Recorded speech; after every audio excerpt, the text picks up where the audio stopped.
Hi, this is Jonah Lepak. Today I'm going to take you through the Sunova SPEEED 4-in-1 foil board. This is actually a kind of a crossover foil board.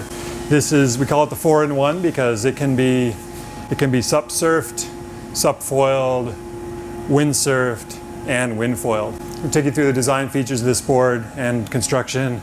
This one is in the Ecotech construction, so it's a little more of an affordable construction, but still quite light and very durable. We have a full-size windsurf mast box in here, as well as inserts, both outboard inserts for free ride type riding and inboard inserts for wave riding. This one comes between 90 liters and 135 liters.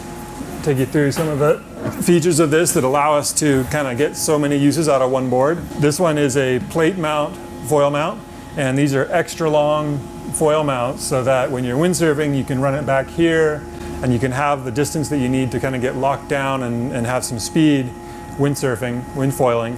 And you can also move it all the way forward up into here, which is the right position for SUP foiling, and this will get you going just about anywhere. So this has FCS boxes for SUP surfing and windsurfing. You can ride this board in the waves or in flat water. We just use standard FCS surf fins for that. That's it. So that's the Sunova 4-in-1 wind foil board. And let us know what you think and hit us up in the comments. Thanks.